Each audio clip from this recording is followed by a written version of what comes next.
Boa noite a todos. Meu nome é Gilson. Vou fazer hoje a explanação sobre o tema A Origem das Tentações. Bom, quando a gente pensa em tentação, vem aquelas ideias atávicas. De um lado um anjinho, do outro o diabinho. E dessa forma eles vão fazendo sugestões. Essas imagens estão no imaginário de todo mundo.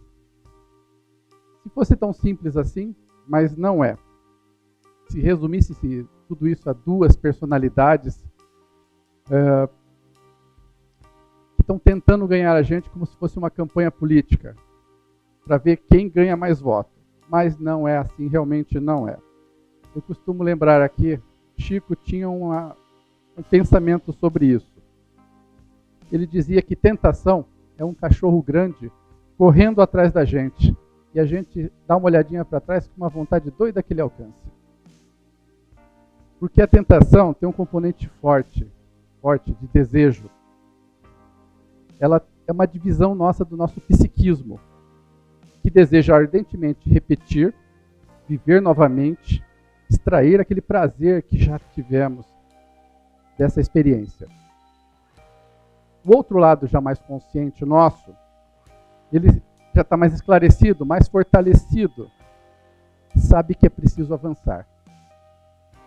Portanto, a partir de agora já vamos entrar exatamente no assunto de uma maneira calma, que não há objetivo nenhum de destilar sentimento de culpa em ninguém, de moralismo ou de julgar passado ou qualquer coisa. Vamos começar por Paulo de Tarso, que diz: somos o que somos. E nós somos o que somos porque trilhamos caminhos que vivemos e vastas experiências ao longo da nossa evolução. Algumas trouxeram muitas alegrias, outras nem tanto. Mas ao final nos tornamos experientes, que é o que importa. A angelitude ou pureza da alma não será conquistada por espíritos de cristal. Não. O espírito é feito. Antigamente era de titânio, mas o titânio não é o material mais duro do mundo. Hoje é o carbino. O espírito é feito dessa forte liga, que é forjada na luta, na renúncia, no sacrifício, no trabalho, na disciplina. Conhece a desilusão e a amargura de perto. As entidades angélicas têm uma profunda compaixão por nós, por nosso nível de evolução, pois sabem como é estar na nossa posição atual. Sabem como é a nossa vulnerabilidade quanto encarnados. E aqui é onde estamos. A vulnerabilidade de nós encarnados tem uma passagem no Evangelho em que Jesus se refere assim: na verdade, o espírito está pronto, mas a carne é fraca. E Emmanuel, com seu jeito doce de sempre, define o espírito como representando nossa fonte, nosso núcleo divino. Somos como uma planta desabrochando, pois temos o DNA de Deus em nós. Pois somos a imagem e semelhança do Criador. Estamos destinados à pureza, à perfeição relativa da criatura, preparados para uma felicidade sem mesclas. Claro, será alcançado por um processo árduo, longo de construção de nós mesmos. Pois a evolução respeita um princípio da lei divina, o espírito de sequência da natureza. Pois tudo começa com a semente, desabrocha e torna-se uma árvore, e essa árvore oferece frutos. E na espiritualidade superior não é diferente. Mas essa característica do espírito, mas temos também a da carne. Nós não nos enganemos, diz Emmanuel. Quem dera que a carne fosse apenas o corpo físico, é apenas uma condensação fluídica, uma condensação de energias que nos permite operar no mundo material. O corpo é uma veste, uma emanação, ou seja, uma consequência do nosso corpo espiritual, mas ele é um instrumento que não é culpado, nem tem o mérito de nossas escolhas. O corpo é uma tela que reflete com fidelidade nossa consciência espiritual. Quando o Evangelho se refere à carne, está dizendo a um conjunto de características do ser encarnado. A carne como representação da nossa vulnerabilidade. Isso significa, claro, que Independente da gente possuir débitos kármicos, qualquer coisa, podemos nos machucar, podemos sofrer um acidente, porque representa uma forma clara da nossa impermanência aqui. Podemos ver da seguinte forma, que nós fizemos o check-in em um hotel, recebemos um quarto, mas não sabemos até quando vamos ser convidados a ir embora. Existem outros elementos que devemos considerar ao estarmos encarnados. Não estamos de posse de toda a nossa memória. Isso faz muita diferença. Ambos os sentidos, tanto positivo quanto negativo. No negativo, se pudéssemos lembrar de todos os nossos vínculos de sofrimento e todas as ações inconsequentes, acho que muita gente, e eu principalmente, não teria muito como manter um sorriso. Mas Deus espera nossa felicidade, nosso sorriso. Por isso tivemos a bênção do véu do esquecimento. Poder olhar a todos, sem lembrança alguma dos equívocos cometidos, ter o direito de um recomeço novo, reconstruir-nos, sem julgamentos ou condenações, sob a bênção do esquecimento. Mas há um outro lado. Não lembramos com certeza de nossas potencialidades. Elas acabam aparecendo como intuições, aptidões, ou como falam mesmo, talentos. Mas em verdade são aquisições. Imagine se pudéssemos lembrar de todas as línguas que já falamos em outras vidas, fatalmente não teria mais escola nenhuma de idiomas. Também seria muito ruim. Estamos em um processo de memória reduzida atualmente. Outro ponto, ao encarnarmos, não temos uma sustentação magnética direta daqueles espíritos que nos querem bem. Nosso círculo familiar, que porventura esteja em estágios mais avançados. Isso nos dá duas situações. Uma de saudade, de ser nutrido novamente, que é normal, de estar do lado desses corações que nos amamos profundamente, incondicionalmente, ao passo que eles avançaram e nós derrapamos. Fomos para o acostamento.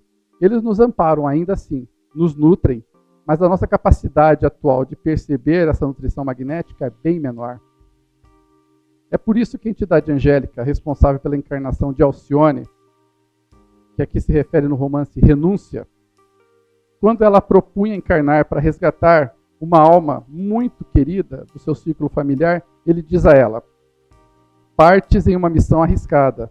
Você tem consciência que na carne, embora a sua condição espiritual vá experimentar carência, solidão, necessidade de aprovação, de acolhimento, de envolvimento.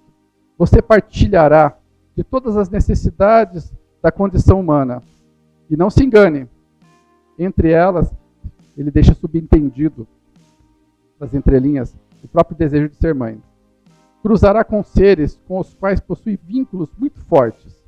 Não se esquece, Alcione, vários partem dessa esfera em missões como a tua e não conseguem regressar de pronto. É esse conjunto de vulnerabilidades que Paulo de Tarso, aproveitando a fala de Jesus, dá o nome de carne. Não tem muito a ver com o corpo físico, não. Mas tem muito a ver com a necessidade de conservação, o instinto de reprodução e ou de destruição. Tudo somado ao apagamento que propicia a reencarnação. A nossa vulnerabilidade, no mínimo, nos coloca num estado de vigilância permanente. É nesse ponto que entram os processos de tentação e seus mecanismos. A gente pode salientar que quem não está sofrendo nenhum tipo de tentação hoje em dia é um sinal bem claro que já deve ter sucumbido sobre ela, o que não é muito bom.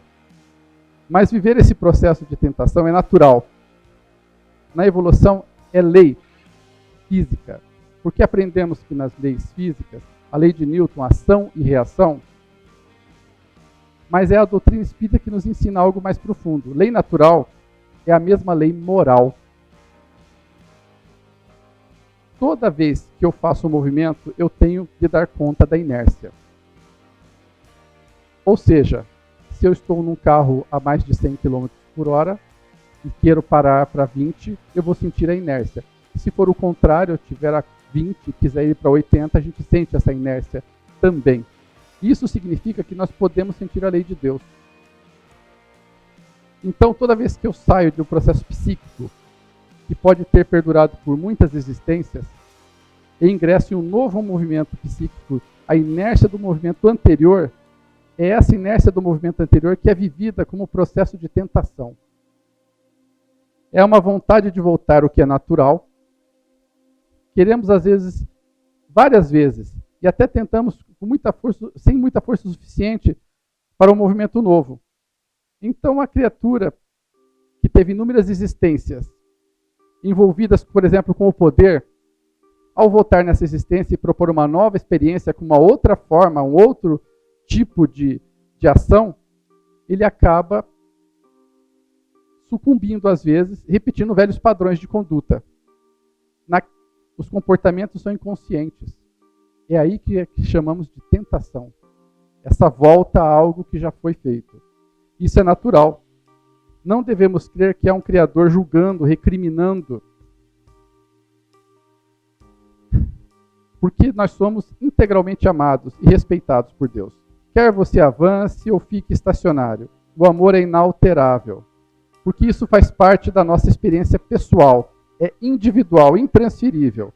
Ou seja, não há empréstimos, não tem intercessões que fazem parte do regime do amor de Deus, que sempre nos socorre e reergue. Quem se propõe a uma evolução consciente vai estar sempre em tentação, lidando com comportamentos e hábitos, cujas raízes estendem ao profundo do nosso psiquismo, de origens em experiências remotas, no nosso espírito e na nossa história. Quando o Evangelho fala em multidões que seguiam Jesus, podemos imaginar em um plano várias criaturas a segui-lo. Eu imagino também. Mas se transferirmos essa observação ao plano interno, em nós mesmos, nós veremos uma multidão, porque ontem eu fui filho de alguém, hoje tenho filho, e assim a gente vai vivendo inúmeras encarnações, inúmeras existências. E se a gente for regressar, poderemos ver isso de uma forma mais ampla. Aí podemos perceber, porque devido a essas inúmeras reencarnações, que houve uma multidão dentro de mim. Não só de personalidades. Pois se há um eu profundo, algo central em mim, que não sou eu, é uma consciência que observa. Eu consigo me observar. E todos aqui que estão pensando e o que sentimos, como nós comportamos, nossos hábitos, se damos conta de observar, é porque nós somos aquilo que observamos. Somos os sentimentos. Não somos os pensamentos. Porque há algo profundo e anterior, um ser divino que é a nossa essência, que está acordando. E quando esse núcleo olha para mim, o que ele vê? Ele vê o quem sou eu hoje. Uma outra pessoa. E se a gente enfileirar as últimas encarnações, serão muitas pessoas diferentes. Ocupamos várias personalidades, animamos inúmeros círculos de relações, em contextos sociais diversos, segundo padrões de época ao qual pertencíamos, a sociedade daquele momento, daquele tempo. No livro Caminho, Verdade e Vida, no capítulo 129, Emmanuel encerra uma mensagem, Origem das Tentações, dizendo assim: sutil, recorda-te, de cada dia tem situações magnéticas específicas. Considera a essência de tudo, o que te atraiu no curso das horas, e eliminará os males próprios, atendendo ao bem que Jesus deseja. Todo dia vivemos circunstâncias que funcionam como ímãs, que possuem uma força atrativa, mas que, vejamos, coloque uma cesta de diamante na frente de um cavalo, ele não vai dar a mínima. Coloque uma cesta com milho, a sua situação magnética vai se alterar. Teremos a atenção dele. Isso significa que é um processo vibratório. Emmanuel diz assim, comentando na carta de Tiago, capítulo 1, versículo 14. Antes, cada qual é tentado pela própria concupiscência, que o arrasta e seduz. Concupiscência é um termo utilizado para designar cobiça, bens materiais e prazeres sexuais. Emmanuel diz assim também: examinando ambos os substantivos tentação e concupiscência, O primeiro exterioriza o segundo. Algo aconteceu dentro de mim, é concupiscência. Depois aconteceu fora, porque nós vivemos uma ilusão de que o mundo exterior determina o mundo íntimo. Mas não é assim. O mundo íntimo determina o mundo exterior. Não é vida e pensamento, mas sim a exteriorização da concupiscência, que é a concupiscência, diz Emmanuel, o fundo viciado e perverso da natureza humana, primitivista. Aqui nós temos dois componentes, vício e perversidade, sendo que o vício é algo que passou da medida. Dificilmente encontramos animais viciados, porque o instinto sexual é cíclico, temporário, preciso. Não vamos encontrá-los em nenhum consultório psiquiatra veterinário, mesmo porque não existe. Porque está viciado em sexo. Porque ele vive a experiência sem que a experiência o domine. Já o ser humano, que entrou na sensação, há um componente especial, que é o desejo. Tem uma característica muito especial nele, é insaciável. Então, se não for conduzido, direcionado com sabedoria, o autodomínio, você será subjugado. Mas ele só exerce esse domínio quando a criatura não tem autodomínio. Ninguém vive sem o desejo, porque o desejo é a mola propulsora da evolução, o motor do barco, que impulsiona nosso psiquismo, que dá euforia, vontade e alegria de viver. Então a questão é, não basta o motor do barco, é preciso o leme. Sem o leme a gente vai para as pedras, como um barco sem quem o dirija. A questão ao longo da nossa experiência no Ordem, nós somos escravos do desejo, com certeza por muitas, muitas vidas. Então, essa submissão ao desejo gera um fundo psíquico viciado, gera uma frouxidão da vontade, uma incapacidade de autodomínio. E o pior, uma inconsciência. Como disse um sábio, só pode ser salvo aquilo que é reconhecido. Se eu não reconheço a minha fragilidade, não posso regenerar, porque ninguém regenera o que não reconhece. Uma tentação exterior, como uma pessoa sentir-se profundamente atraído, é uma situação magnética que sintonizou. É o magnetismo psíquico apenas. O desejo sexual que não está reconhecido e trabalhado atraiu essa circunstância. Vai atrair inúmeras outras. E isso é natural. É o que Emmanuel diz, fundo viciado. Mas tem um elemento aqui que é a perversidade. É algo paradoxal que nos deixa perplexo. Quando eu fazia faculdade, eu tinha um professor de filosofia forense. E ele conheceu muitos psicopatas. E ele me disse que ele chegou a uma conclusão. Que somente as grandes inteligências dão conta. O sujeito parvo, comum, não consegue chegar nesse nível. Só as grandes inteligências conseguem ser perversos. Daí o perigo da intelectualidade distorcida, da inteligência sem compromisso com o bem comum, com a inteligência descompromissada, com o amor, porque você não torna feliz pelo que você sabe. Você se torna feliz ao amar e ser amado. Nós nos tornamos felizes quando reconhecemos o amor de Deus e que somos infinitamente e integralmente amados por Deus. E quando em retribuição, em dádiva, esse amplo e infinito amor, eu amo, isso vai se ampliar. Porque precisamos aprender a nutrir-nos do amor. No ápice do sentimento está o amor. Quando você nutre do que dá e não mais do que recebe, muitos de nós fazem da inteligência sem compromisso, da inteligência que raciocina, cria sistemas, cria teorias, discute, estabelece hipóteses, mas está minimamente preocupado com o bem comum, com a paz, com a harmonia, com a integridade de todos. Então aqui tem um outro componente, que é a perversidade. O fundo viciado é a perversidade, são forças magnéticas, brasas dentro de nós, que irradiam um poder atrativo gigantesco, que atraem pessoas, circunstâncias, acontecimentos e situações. Então, alguém pode pensar, por que Deus permite isso? Porque nós estamos tão desconectados da experiência anterior que para enxergar dentro da gente tem que ver fora antes. É a evolução feita aos tropeços. Eu preciso cair quantas vezes para ver que eu estou mancando? É preciso corrigir meus passos. Ou seja, deixar de atuar dentro. Essa é a proposta, porque não adianta isolar-me do mundo, não adianta usar a atitude psíquica do fariseu que que se veste de pureza. Adotar rituais exteriores, não só religiosos, porque existe uma série de outros rituais, que são adotados para anestesiar a consciência. Como se ao me afastar de lugares ou adotar comportamentos exteriores, eu verdadeiramente estivesse fazendo um trabalho interior, fazendo autoconfrontação, quando para mim, na verdade, isso é muito doloroso. Refletindo sobre o livro Ação e Reação, temos aprendido que a consciência possui multiníveis. Não é compartimentado, pois é uma teia dinâmica. Um dos aspectos da nossa consciência é a consciência sensorial. O que é a consciência sensorial? Porque ela diz respeito a nós encarnados. Significa que eu estou preso a um nível de consciência sensorial e eu só faço o que é agradável. Claro, fujo do desagradável.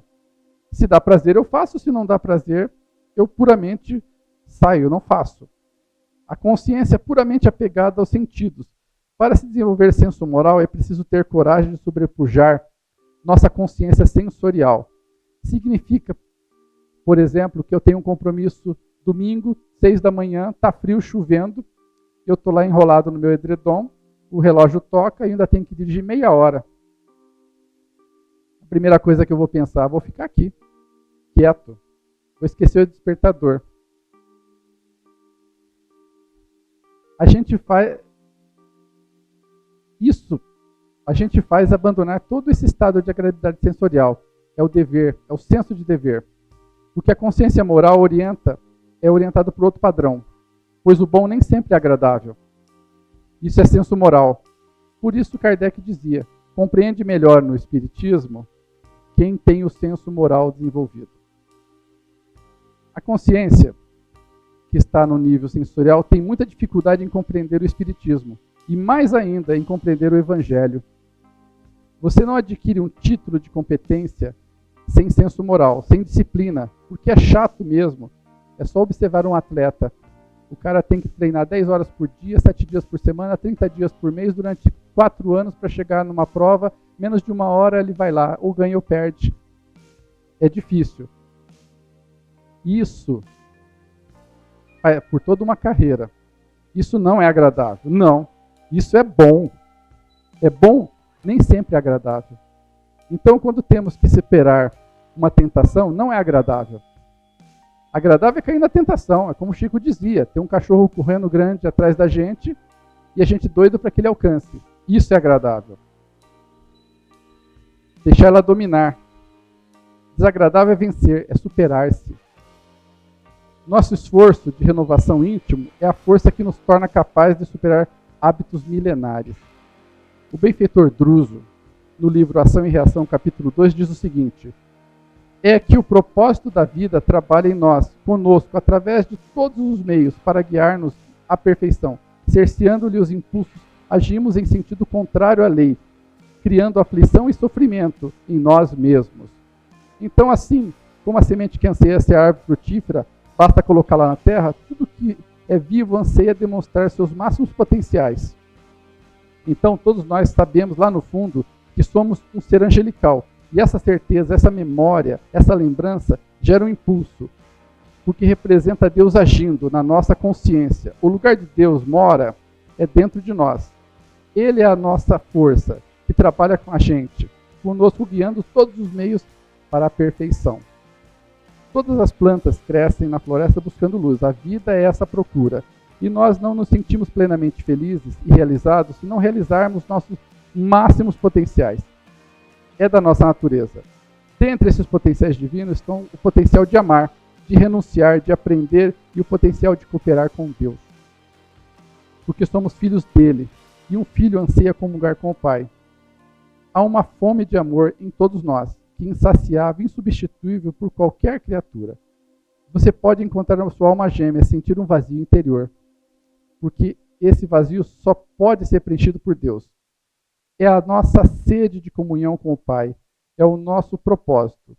E nós podemos cercear esse impulso, podemos freá-lo, podemos, mas isso gera aflição e sofrimento em nós mesmos. Aqui não se fala em cumprir uma pauta moralista, de conduta, atender padrões e requisitos. É uma questão de ser você. É impossível ser feliz sem realizar os máximos potenciais que estão dentro de nós. Nós ansiamos por expressar essas potências divinas. É por isso que Kardec, na questão 621, pergunta assim: onde está escrito a lei de Deus? Na consciência. Mas se está na consciência, é porque Deus permite que ela seja escrita. Os homens esqueceram e a menosprezaram. Quis Deus que eles se lembrassem. Então, voltar para esses impulsos inferiores é lembrar a lei. Caminhar rumo à angelitude é lembrar, acordar, despertar a consciência. Porque ela já está aqui dentro de nós. É por isso que Silas, no capítulo 8 do livro Ação e Reação, diz assim: todos possuímos, além dos desejos imediatistas comuns, em qualquer fase da vida, todos nós possuímos um desejo central, um tema básico dos interesses, mais íntimos. Interesses é a tônica que define a nossa irradiação. Por isso, além dos pensamentos vulgares, que nos aprisionam na experiência rotineira, emitimos com mais frequência os pensamentos que nascem do desejo central, que nos caracteriza, que pensamentos esses que passam a constituir reflexo dominante de nossa personalidade. Desse modo, é fácil conhecer a natureza de qualquer pessoa em qualquer plano, através da ocupação e das posições que prefira viver. Autoconhecimento, isso significa que nós nos propomos sair vitoriosos dos processos de tentação. É impossível cada qual identificar qual tema principal do seu psiquismo. Para uns é a sexualidade, a troca afetiva, para outros relações humanas, que envolvam hierarquia quanto ao poder. São sempre relações. Tem a ver com nós, como nós interagimos com o outro. Pode ser a nossa relação com os bens, os recursos, a ânsia de acumular, de guardar. Cada um tem um tema básico. A partir desse tema básico de estrutura, tem uma teia complexa e intrincada de desejos que gravitam em torno desse desejo central.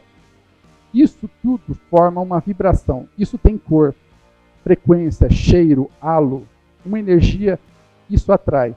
Isso define quem nós somos. Portanto, quando falamos em evangelho e reforma interior, estamos falando do maior projeto humano, o maior desafio posto ao homem sobre a Terra, que é a autoconfrontação. Conhecer-se, identificar-se, para poder, com auxílio das forças divinas que atuam em nós e conosco, estabelecer um novo movimento, um novo rumo, uma nova alvorada. Obrigado.